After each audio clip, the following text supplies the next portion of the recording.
Everyone wants to play scratch golf, but only 1% of golfers achieve this. Today I'm going to be showing you some tips to lower your scores and hopefully get down to that level par mark without making a drastic change to your technique. Now, a huge part of playing scratch golf is getting the ball in play. It's really hard to shoot good numbers if you're constantly hitting out of the rubbish or playing from situations where you can't get a full shot to the green. Now, being in play doesn't necessarily mean you have to be on every fairway, and sometimes that comes into your strategy. There can be lots of situations where actually being somewhere in the semi-rough might be an easier place to hit the ball to, and also will still give you a full shot into the green. But what we really need to avoid is being in really deep bunkers, in the trees, or really thick rough where we can't advance the ball in a controlled way to the green. Now, this has to be balanced out with the need for distance too. We know from looking at the ShotScope stats that scratch golfers are on average much longer than other handicaps, so having more length is only going to help you both off the tee and also having less club into the green to control your ball. So if you're one of the younger watchers, I'd really advise working on speed at the start of your game, but then learning how to rein that in and having a shot that you know you can hit into play at all times.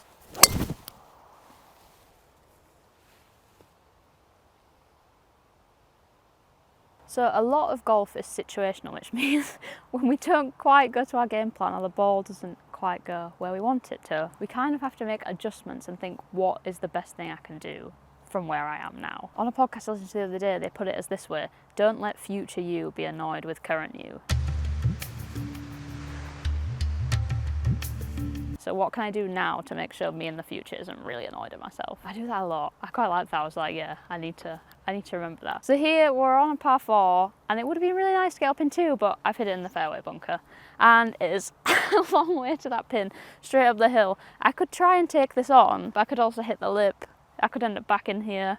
I could really rack up a big number. So I'm just going to be sensible, look at where the other bunkering is, think what is the easiest club I can hit to get out of here, get the ball back on the fairway, pitch it up onto the green and just take a chance that I might hold the putt and make par. I think in this situation it's really important to not panic about making par, because when you can try force saving par, it can bring in those big scores rather than kind of giving yourself an opportunity or a putt to make par but thinking bogey isn't a disaster because I know I'm going to make some birdies in my round. Probably not going to make an albatross though, so if I make a triple, it's not really going to work out. Okay, I've got 9 iron. I'm hopefully just going to pitch this up on the fairway and everything will be fine again.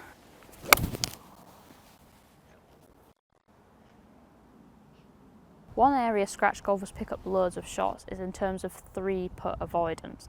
They're way better at having 3 putts less often.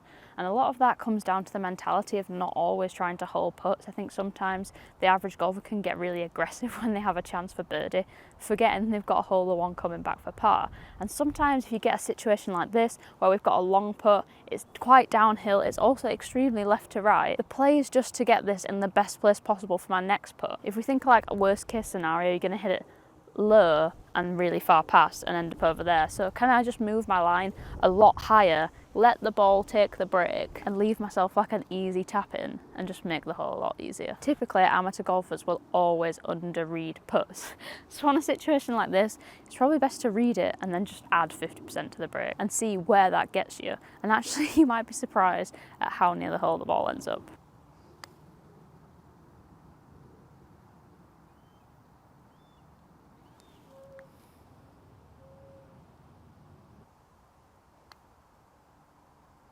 So a key part of shooting lower scores more consistently is sticking to the shot shape you know you can hit.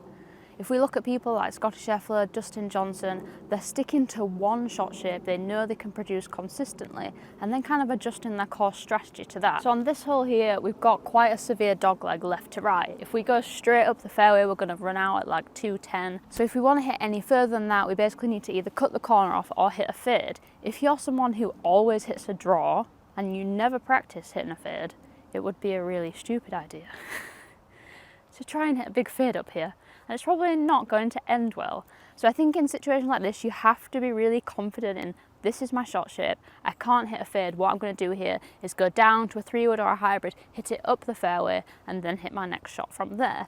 Now, the only time I would let you deviate away from this is if you're someone who practices a lot and you've been on the range, specifically practiced hitting fades and got comfortable enough to do that on the golf course.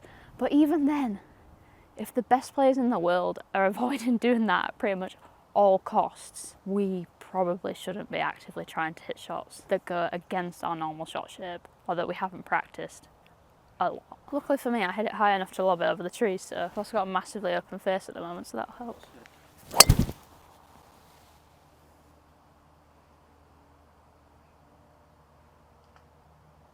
So this is a perfect example of where a round can unravel, because actually that shot wasn't that bad, but suddenly we're in a situation where we can't really punch it because there's a hill in the way. If we hit it high, we're going to hit a tree. If we try cut it, there's really bad bunkers and trees down the right. And this is where you have to learn to really stay disciplined and stick to like the easy plan. What is the easiest way we can get back in the fairway, get this hole back under control and avoid the big scores? And this is actually difficult because there's not really necessarily a very obvious shot, and you really need to think about what are you actually going to gain from taking more on than you could do. So what is the most basic and simple shot, what is the most extreme shot, and what would you gain from that? Now maybe if it's the 18th hole and it's patch play and you've got a win, you're going to go for it, but in basically every other scenario you shouldn't be doing that. You've got to think about, if I had 10 shots from here, how many times am I going to pull this off? And if it's less than 8, you shouldn't be going for it. So what we're going to do here is chip out, try and just get it over that hill and then leave ourselves a pitch on. The pin is back right, so actually the further left we go, it's going to give us an easier angle in. All I'm trying to do here is get it just over that hill so I have a flat lie and not hit a tree.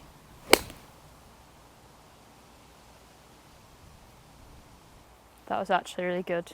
Now in modern golf it's really easy just to get drawn into technology and forget about the whole environment of the golf shot. So loads of times you'll see players walk straight up to the golf ball, pull the laser out of the bag, laser the pin, and they have a number and a distance, and it's almost like an infinite target you're trying to hit before you've analysed any of the rest of the surroundings. So a really great thing to do is to actually analyse the shot, the lie and the conditions before you get that number in your head, because he's giving you loads of information, you're processing that before you've got like an infinite mark to think about. So here we're in the rough, but we've still got a really good lie, but there might be some situations where you're on a slight upslope or you're on a slight downslope, so you need to think about the ball coming out higher or lower or how that's going to affect the loft of your club. We also need to look at the green here. I can see it's particularly slopey at the front and probably going to run back down to me, so actually playing a little bit longer is probably going to help me out. Also, where is the wind? Where are all the hazards?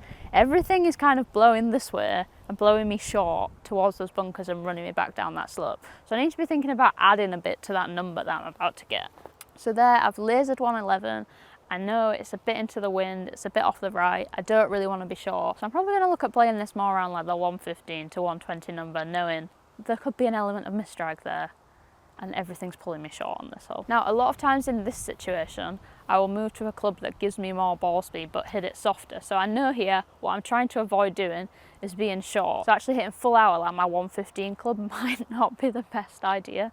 So I'm going to go up to my pitching wedge, just like 120, 125, and just try hit it a little bit softer. It's a really good tip for in your practice, actually taking loads of different clubs and trying to hit them multiple distances. So you shouldn't really just have one number for your 7-iron. You should be able to hit it a variety of distances so you have different shots for different scenarios.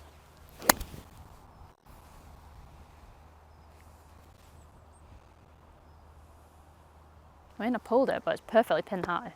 It's a great strategy. If I hold this, you have to subscribe.